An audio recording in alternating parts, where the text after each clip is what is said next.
Bismillahirrahmanirrahim. Assalamualaikum warahmatullahi wabarakatuh. Innal hamdalillah nahmaduhu wa nasta'inuhu wa nastaghfiruh. Wa na'udzu billahi min shururi anfusina wa min sayyiati a'malina. May yahdihillahu fala mudilla lahu wa man yudlil fala hadiyalah. Asyhadu an la ilaha illallah wahdahu la syarika lah. Wa ashhadu anna Muhammadan abduhu wa rasuluh. Allahumma salli wa sallim ala nabiyyina Muhammadin wa ala alihi wa ashabihi wa man tabi'ahum bi ihsanin ila yaumiddin. Qala Allah ta'ala fil Qur'anil Karim, ya ayyuhalladzina amanu taqullaha haqqa tuqatih wa la tamutunna illa wa antum muslimun. Ya ayyuhan nasu taqu rabbakumul ladzi khalaqakum min nafsin wahidah وخلق منها زوجها وبث منهما رجالا كثيرا ونساء واتقوا الله الذي تساءلون به والأرحام إن الله كان عليكم رقيبا.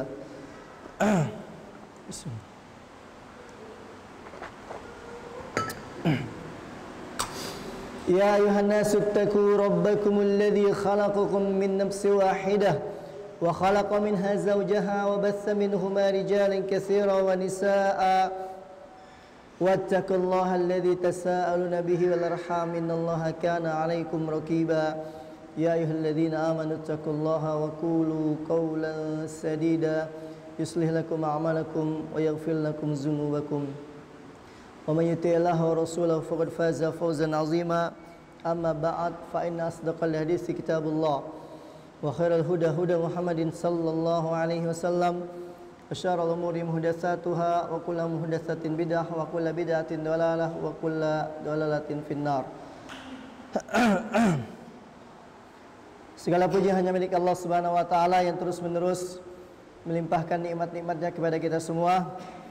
Yang paling utama adalah nikmat iman, Islam dan istiqomah di atas sunnah. Jemaah yang mulia, a'azzanillahu wa iyyakum jami'an. Alhamdulillah, pada kesempatan ini kita akan membahas kitab tauhid yang merupakan ilmu yang paling mulia di antara semua ilmu secara mutlak, yaitu kita mempelajari tentang Allah, sifat-sifatnya dan apa yang wajib bagi kita terhadap Allah Subhanahu wa taala, yang merupakan akhlak yang paling tinggi, yaitu adab kita kepada Allah Subhanahu wa taala. Kita akan membahas kitabnya Syekh Muhammad bin Abdul Wahhab At-Tamimi yang merupakan al-mujaddid fi asrihi, pembaharu Islam pada zamannya, yang sampai detik ini berkat pertolongan Allah kemudian perjuangan Syekh Muhammad bin Abdul Wahhab, Arab Saudi sekarang menjadi negara Islam di muka bumi ini sampai sekarang, alhamdulillah. Beliau membawakan muqaddimah beberapa ayat dan hadis, yaitu dalam surat Az-Zariyat ayat 56. Allah Ta'ala berfirman, wa ma khalaqtul jinna wal insa illa liya'budun. Dan aku tidaklah menciptakan jin dan manusia melainkan untuk beribadah kepadaku, yaitu untuk mentauhidkan aku. Kita akan baca sarahnya Syekh Fauzan. Judul dari bab ini, dari kitab ini, yaitu Bayanu Tauhidil ladzi aujabahu Allah 'ala ibadihi. Penjelasan tentang tauhid yang Allah telah wajibkan atas hamba-hambanya.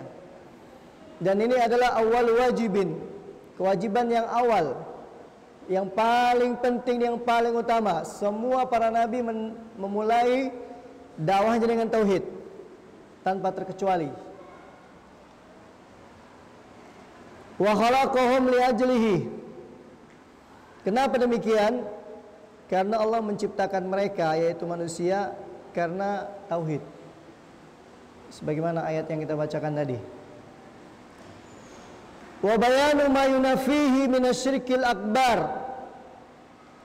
Dan penjelasan dari apa yang menafikan tauhid dari syirik besar. Jadi kalau seseorang jatuh kepada salah satu dari sekian banyak syirik besar, maka sia-sialah amalannya, batallah tauhidnya, dan dia terancam kekal abadi di dalam neraka. Au yunafi kamalahu al-wajib, atau menafikan kesempurnaannya yang wajib.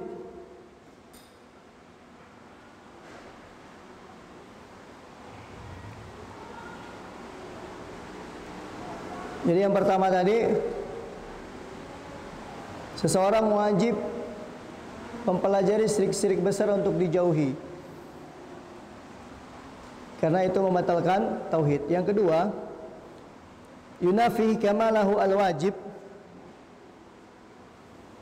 seseorang wajib mengetahui apa saja yang bisa mengurangi kesempurnaannya yang wajib. Ini hampir mirip dengan poin pertama, karena sempurna tapi dia harus wajib diketahui. Kemudian berikutnya poin yang ketiga, awil mustahabba minasyirikil asghar wal bid'ah, atau menafikan tauhid yang dia itu hukumnya mustahab. Kita ulangi, awil mustahibba minasyirikil asghari wal bid'ah, atau dia mempelajari syirik-syirik kecil, karena syirik kecil itu bisa mengurangi kesempurnaan tauhid, dan juga bid'ah. Kenapa bid'ah di sini disamakan penulis dengan syirik kecil? Bahayanya hampir sama dengan syirik kecil, termasuk dosa besar. Karena orang yang melakukan bid'ah pada hakikatnya dia telah berbuat syirik kepada Allah. Karena syariat adalah hak Allah Subhanahu wa taala. Orang yang berbuat bid'ah seolah-olah dia menjadikan selain Allah itu pembuat syariat. Allah berfirman dalam surat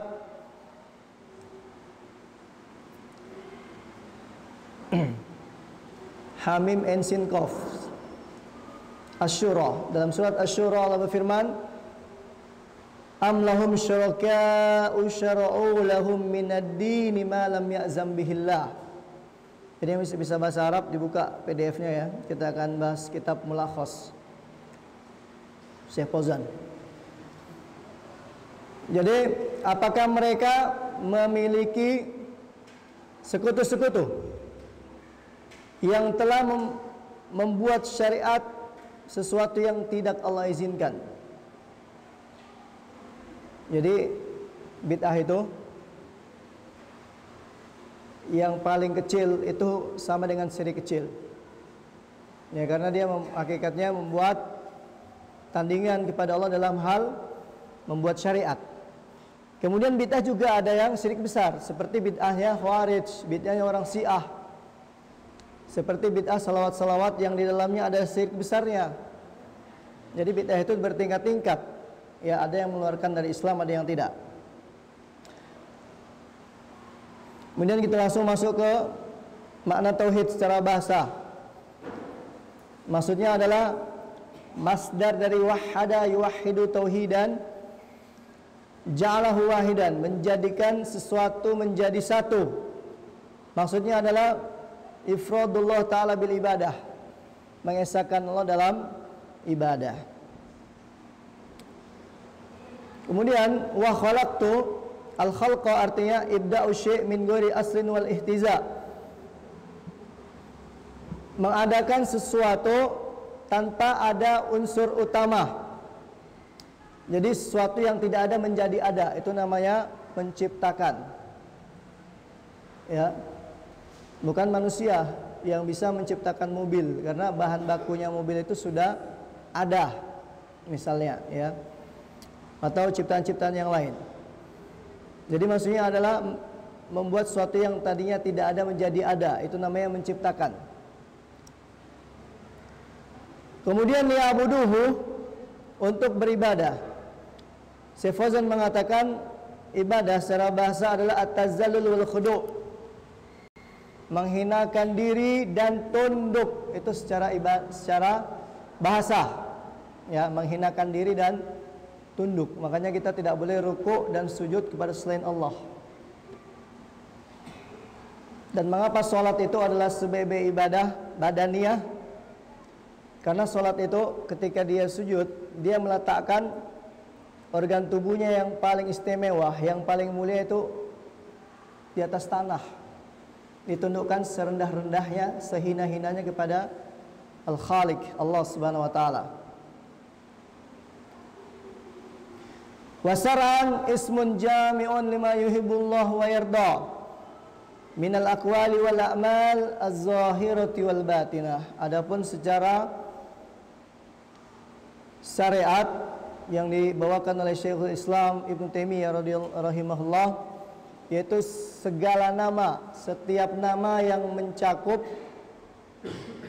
apa yang Allah cintai dan Allah ridhoi dari perkataan dan perbuatan yang lahir maupun yang batin.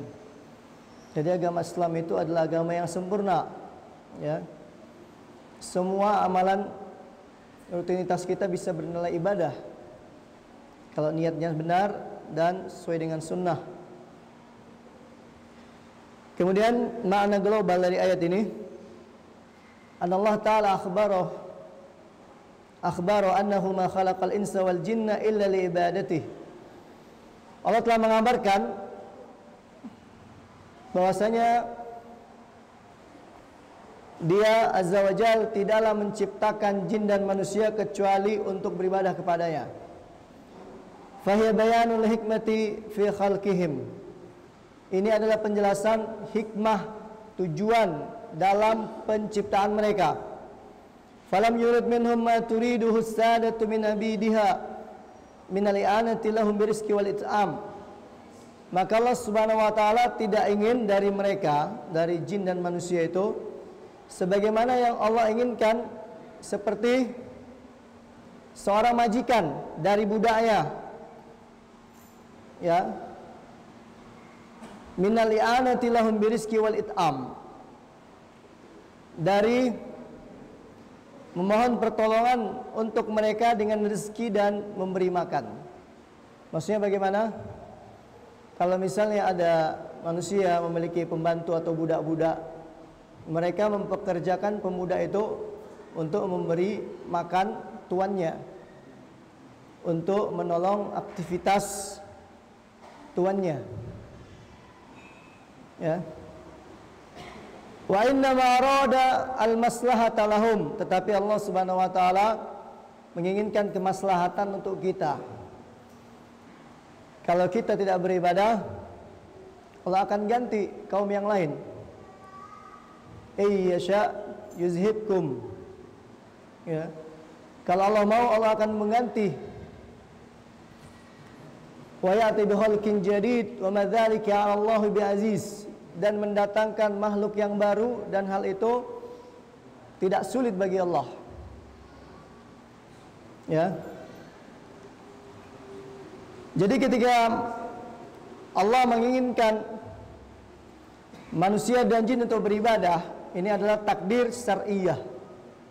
Takdir apa? Syar'iyah, yang hanya Allah cintai saja yang mau beribadah. Banyak juga makhluk-makhluk yang tidak mau ibadah, ya. Jadi ketika kita tidak beribadah, bukan berarti Allah itu turun derajatnya sebagai Tuhan. Sebagaimana seorang pembantu apabila dia mogok kerja, maka majikannya akan marah, ya. Maka Allah jelaskan di sini, ma'uridu wa ma khalaqtul jinna wal insa illa liya'budun ma uridu minhum min rizqi wa ma uridu ay yut'imun innallaha warazzaqu dzul quwwatil matin. Ayat selanjutnya Allah sebutkan, aku tidak menginginkan dari mereka rezeki, tidak pula aku inginkan dari mereka agar mereka memberikan aku makan. Sesungguhnya Allah Subhanahu wa taala itu maha kokoh, memiliki kekuatan, ya. Kemudian munasabah. Mengapa penulis membawakan ayat ini dalam bab annaha tadullu ala wujubi tauhid. Ayat ini menunjukkan atas wajibnya tauhid, yaitu mengesahkan Allah, li'annahu ma khalaqal jinna wal insa illa li ajli dzalik. Karena Allah Ta'ala tidaklah menciptakan jin dan manusia kecuali karena itu. Jadi inilah tujuan kita diciptakan di sini, sehingga kita tahu ke arah mana kita akan berjalan. Ya, kalau orang sudah tahu tujuan hidupnya dari mana ke mana, dia akan fokus kepada tujuan hidupnya, bahagia di situ. Qul bi fadlillahi wa bi rahmatihi wa bidzalika falyafrahu wa khairun mimma yajma'un.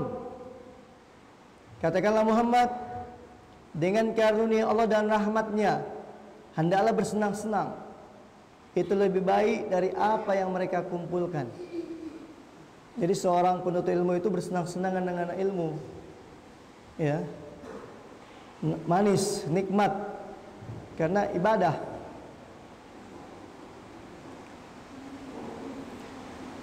Kemudian ma yustafadu minal ayah, apa yang dapat kita petik dari ayat ini? Yang pertama, wajibnya mengesahkan Allah dalam ibadah atas segenap sakolain, yaitu jin dan manusia. Yang kedua, penjelasan hikmah dari penciptaan jin dan manusia. Yang ketiga, penjelasan bahwasanya Al-Khaliq yang menciptakan, yang Maha Pencipta, dialah satu-satunya yang berhak untuk diibadahi tanpa selainnya dari zat yang tidak menciptakan. Ayat ini adalah bantahan kepada para penyembah berhala, ya, baik itu kuburan, patung, jimat, semuanya itu tidak bisa menciptakan. Ya, jadi yang berhak untuk diibadahi adalah yang menciptakan. Kemudian yang keempat, bayanu ghinallah subhanahu wa ta'ala an khalqih, penjelasan bahwa Allah Maha Kaya, tidak butuh kepada hamba, kepada makhluk-makhluknya, tidak berhajat kepada mereka, karena dialah yang menciptakan, sedangkan mereka itu diciptakan. Kemudian yang kelima, penetapan hikmah dari perbuatan-perbuatan Allah. Artinya seluruh perbuatan Allah itu mengandung hikmah, bukan hanya pada penciptaannya, ya, tapi pada seluruh perbuatan dan sifat-sifatnya. Ya, kemudian penulis membawakan ayat yang kedua dalam surat An-Nahl ayat 36. Bismillah.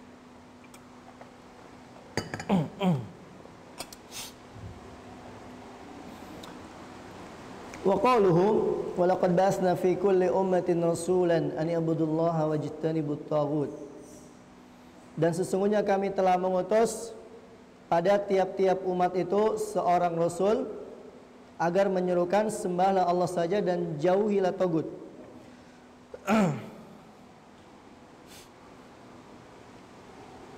Kita langsung baca makna global ayat ini. Berkata Syekh Fauzan dalam menafsirkan ayat ini, hafizahullah, sesungguhnya Allah Subhanahu wa taala mengabarkan bahwa Dia Azza wa Jal telah mengutus pada tiap-tiap umat dan kurun dari manusia itu seorang rasul, mengajak mereka kepada ibadah kepada Allah saja, meninggalkan ibadah pada selainnya. Dan senantiasa Rasul itu diutus semenjak terjadinya kesyirikan pada zaman Nabi Adam, dari terjadi pada Nabi Adam pada zaman Nuh alaihissalam sampai ditutup oleh kenabian Rasulullah sallallahu alaihi wasallam.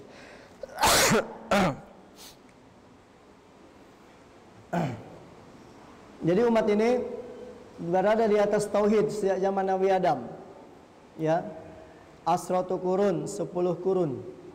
Baru terjadi kesyirikan pada zaman Nabi Nuh, sehingga Allah mengutus Nabi Nuh, ya, karena itu terjadi kesyirikan pertama kali di muka bumi. Sampailah pada zaman sekarang ini Allah berikan hidayah sampai kemari, ya. Kemudian munasabah al-ayat lil bab. Apa hubungannya ayat ini dengan bab? Bahwasanya dakwah kepada tauhid dan melarang kepada kesyirikan adalah tugas utama seluruh para rasul dan pengikutnya. Sehingga kalau kita mau berdakwah, dimanapun kita berada, kita awali dakwah kita dengan tauhid, ya. Karena bagaimana sholatnya bagus, muamalahnya bagus, tapi tauhidnya rusak, maka semuanya tidak berarti, rusak semua. Jadi kita ketika bermuamalah, yang kita benahi adalah tauhid dulu. Ketika tauhidnya sudah bagus, baru yang lain akan ngikut. Sebagaimana Aisyah mengatakan, radhiyallahu anha, apa kata Aisyah? Seandainya yang pertama kali turun kepada kami, kepada orang-orang jahiliyah pada saat itu, adalah larangan khamar dan larangan zina, maka niscaya mereka tidak akan mau meninggalkannya. Tetapi yang pertama turun adalah tauhid tentang surga dan neraka. Sehingga ketika sampai tauhid, iman kepada Allah dan iman kepada Rasul itu sudah menghujam di hati kami, barulah semuanya itu akan ikut, ya. Akan taat semuanya kepada syariat-syariat Allah. Apa faedah dari ayat ini? Jadi beliau langsung mensarah ayat atau hadis dan menyebutkan faedah-faedahnya. Berbeda dengan penulis Syekh Muhammad bin Abdul Wahhab, setelah membawa ayat atau hadis dan perkataan ulama, barulah beliau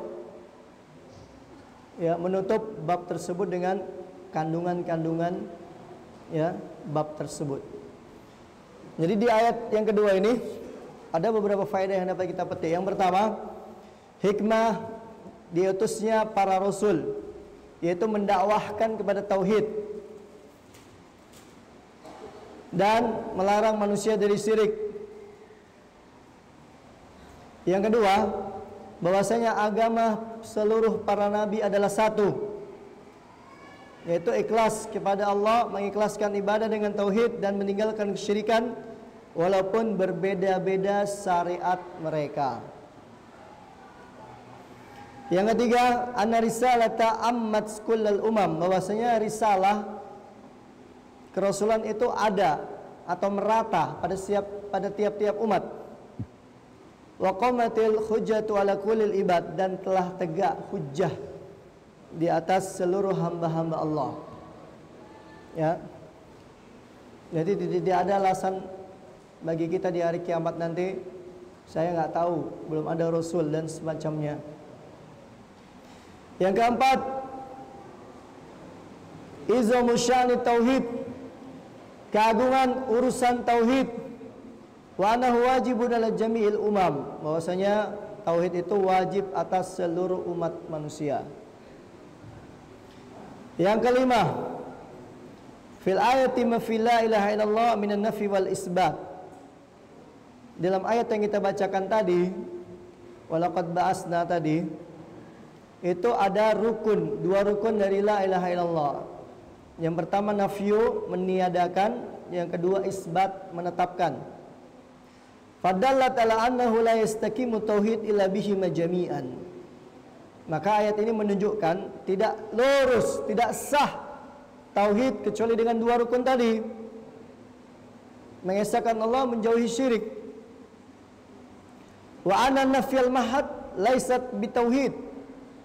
Dan adapun hanya menafikan saja itu bukan tauhid. Misalnya la ilaha, tidak ada Tuhan, berarti dia ateis, tidak punya Tuhan. Ini rukun pertama. Berarti ateis dan komunis, tidak punya Tuhan. Ya. Yang rukun yang kedua, al-isbatu al-mahad laisa bitauhid, atau menetapkan saja Allah, dia menyembah Allah, menetapkan Allah itu Tuhan, tapi dia tetap beribadah juga kepada yang lain, melakukan syirik. Ini juga bukan disebut sebagai orang yang muwahhid. Walaqad ba'atsna fi kulli ummatin rasulan an ya'budullah. Yang pertama sembahlah Allah. Ini namanya isbat. Wajtanibut taghut, dan jauhilah taghut. Nah, ini namanya nafyun. Jadi harus ada dua ini. Kita belajar tauhid untuk kita amalkan, dan kita belajar syirik untuk dijauhi. Baik syirik besar maupun syirik kecil.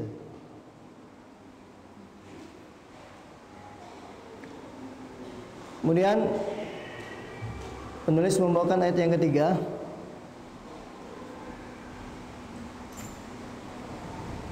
Wa qawluhu wa qada rabbuka alla ta'budu illa iyyah wa bil walidaini ihsana.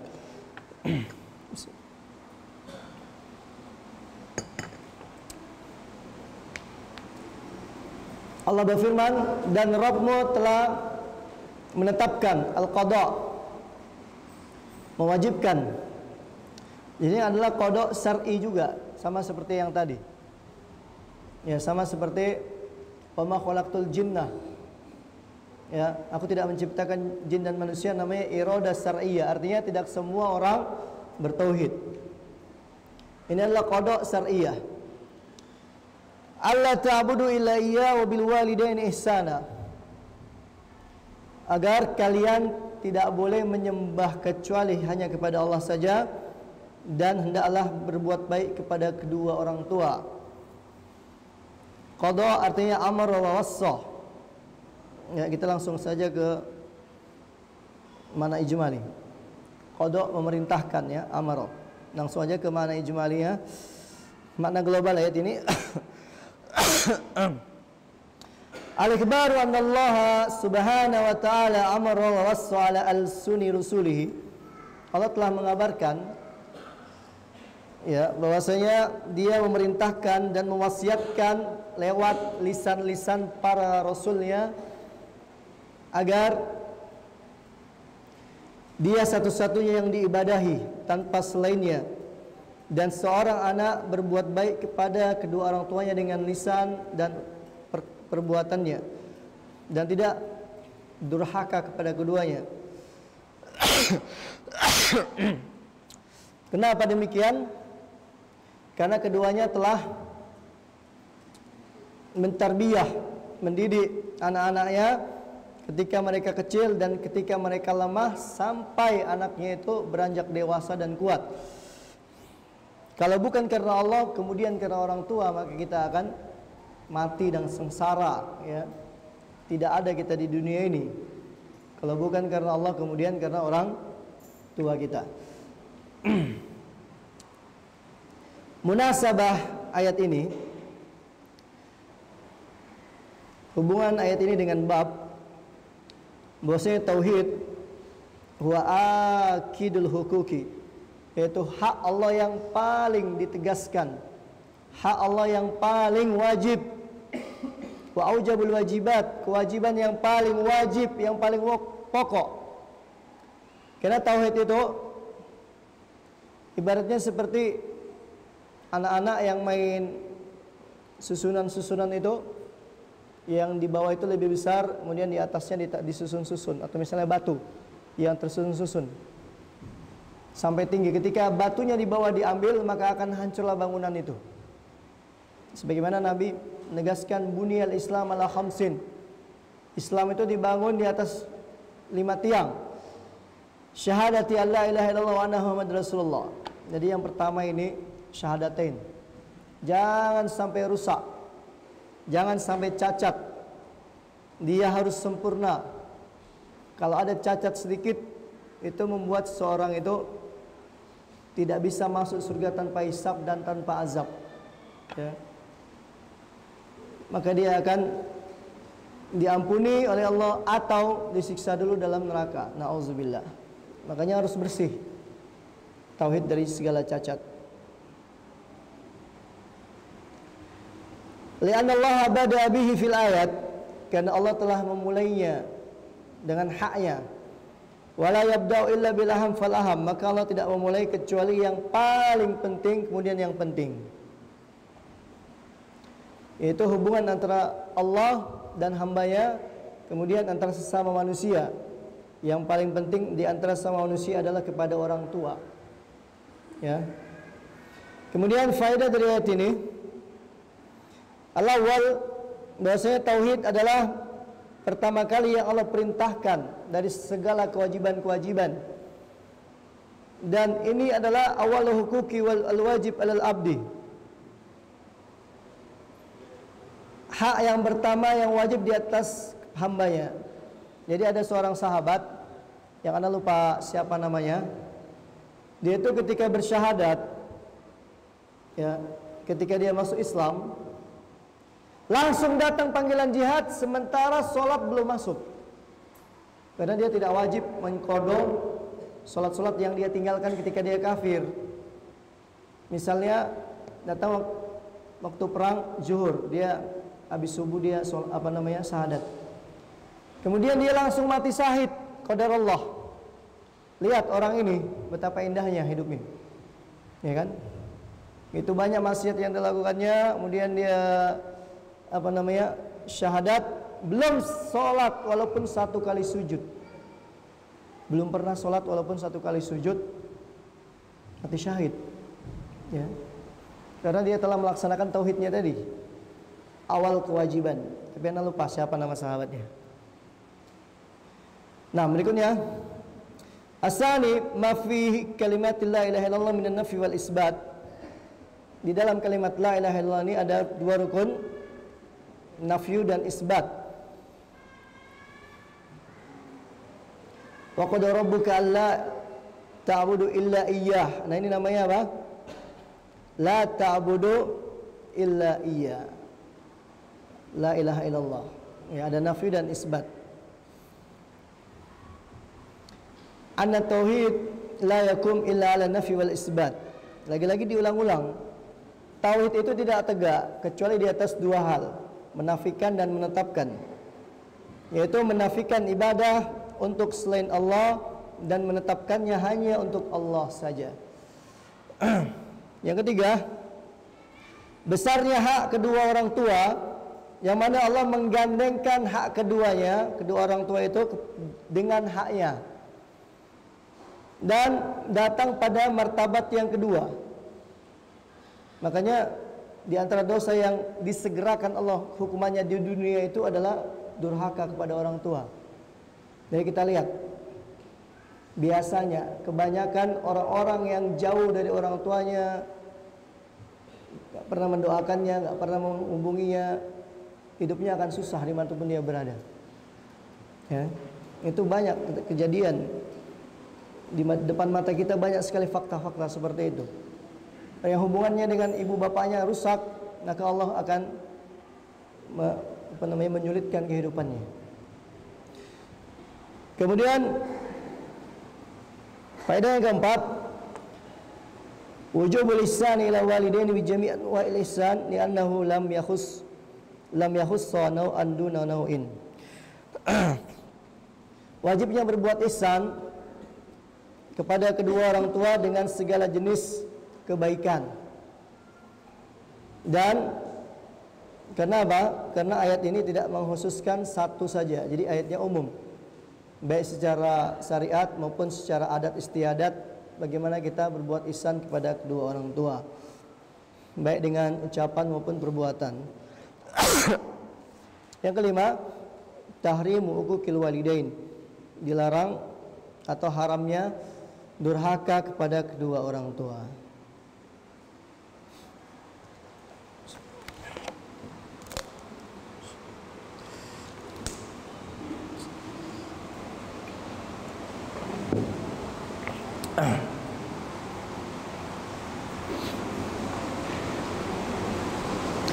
Kemudian penulis membawakan ayat, Syekh Muhammad bin Abdul Wahab membawakan surah An-Nisa ayat 36, wa'budullaha wa la tusyriku bihi syai'an. Dan sembahlah Allah dan janganlah kalian menyekutukan Allah dengan sesuatu apapun. Jadi kata-kata syai'an di sini adalah nakira fi siyakin nafi tufidul umum. Yaitu lihat, syai'an tidak ada alif lamnya. dan didahului oleh la, jangan. Artinya janganlah kalian syirik kepada Allah dengan sesuatu apapun, baik dia malaikat yang diutus maupun nabi. Makanya di antara faedah yang kita petik ya dari kajian Ustaz Yazid kemarin minggu lalu apa? Jangan sampai nanti ketika kajian salam-salaman sama Ustaz, seolah-olah kalau tidak salaman tidak berkah. Nah, ini bisa menimbulkan kesyirikan. Jadi baris semuanya salaman, nunggu salaman semua. Ya. Siapapun, nabi aja nggak boleh, apalagi Ustaz. Ya. Jadi bahaya, bisa hulu, berlebih-lebihan.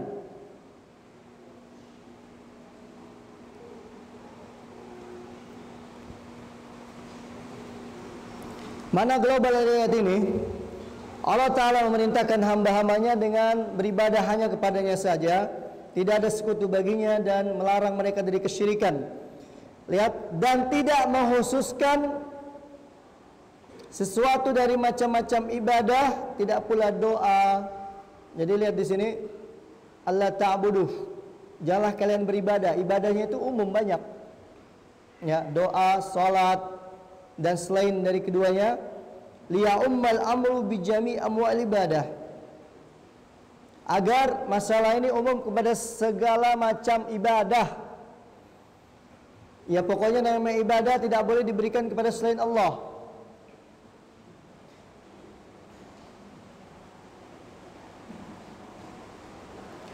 Kemudian walam yahussa naw'an min anwa'i syirik, dan tidak mengkhususkan jenis dari jenis-jenis kesyirikan, agar dia larangan ini umum pada seluruh jenis kesyirikan, baik syirik kecil maupun syirik besar, kepada siapapun. Tidak boleh kita menyelewengkan sebuah ibadah. Munasabatul ayat, munasabah ayat ini, kecocokan ayat ini dengan judul, bahwasanya ayat ini memulai dengan tauhid dan larangan dari syirik, karena di dalamnya ada tafsir tauhid. Apa itu tauhid? Ibadah kepada Allah dan menjauhi syirik. Makna yang dapat kita petik dari hadis ini, yang pertama dari ayat ini, wajibnya mengesahkan Allah dalam ibadah, karena Allah telah memerintahkan hal ini. Ya, perintah pertama dalam surah Al-Baqarah, ya ayuhan nasu taqu rabbakumul ladzi khalaqakum wallazina min qablikum la'allakum tattaqun.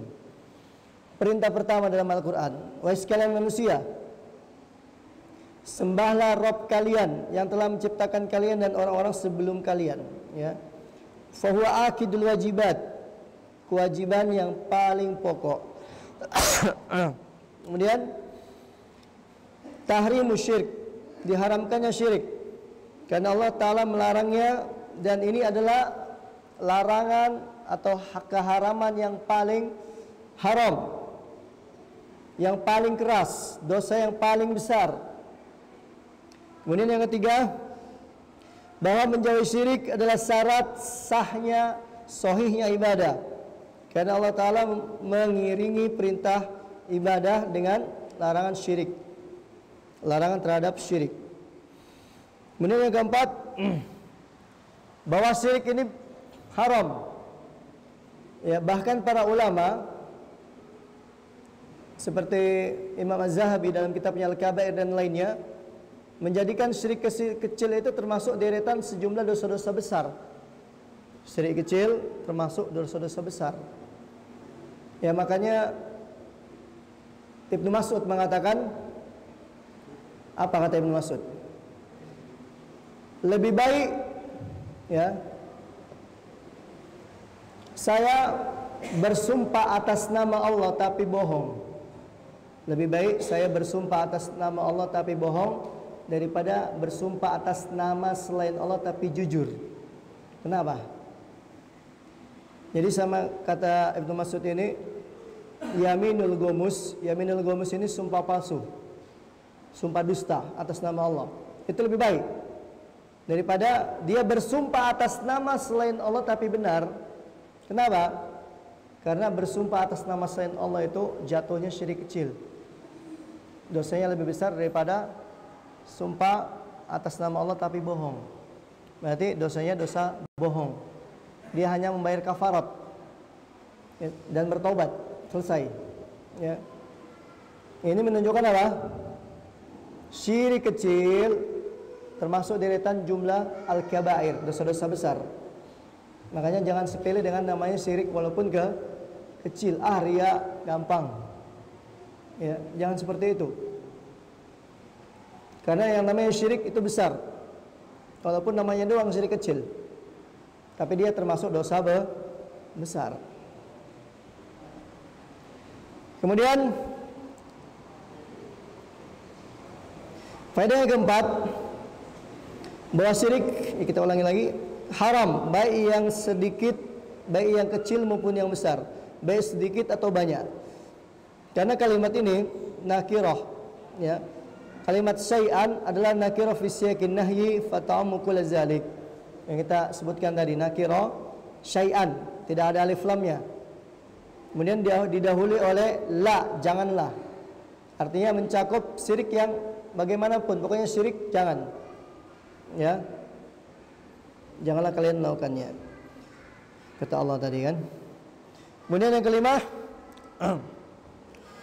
annahu la yajuzu an yusyrika ma'allahi ahadun fi ibadatihi, la malakun wala nabiyyun wala salihun minal awliya wala sunam. Tidak boleh syirik kepada Allah dengan siapa saja, ya. Maksudnya tidak boleh seorang pun beribadah kepada Allah dengan kesyirikan, dengan melakukan syirik dalam ibadahnya. Baik kepada malaikat, kepada nabi, dan kepada siapapun, ya, orang soleh, berhala. Karena kata-kata syai'an di sini umum. Ya, inilah 3 ayat yang kita bawakan dalam pertemuan ini. Ya, kita cukupkan sampai di sini dulu. Insyaallah akan kita lanjutkan di pertemuan akan datang. Mudah-mudahan bermanfaat. Ya, terus menerus mempelajari ilmu tauhid sangat besar sekali. Ya, sehingga bagaimanapun keadaan kita, ya, dimanapun kita berada, hati kita tidak tergantung dengan manusia, tidak tergantung dengan makhluk. Kita memiliki zat yang maha kaya. Satu-satunya zat yang kita sembah, dialah zat yang paling sayang dengan kita daripada ibu kita, orang tua kita kepada kita. Semakin kita mempelajari tauhid, maka semakin tinggi keimanan kita, ibadah kita pun semakin, ya, rajin. Riya semakin hilang, ujub semakin hilang, sombong semakin hilang kalau kita mempelajari tauhid. Makanya penting sekali belajar akidah ini, ya. Dan keutamanya lebih besar daripada ilmu-ilmu yang lain. Demikian, subhanakallahumma wa bihamdika asyhadu an la ilaha illa anta astaghfiruka wa atubu ilaik. Assalamualaikum warahmatullahi wabarakatuh.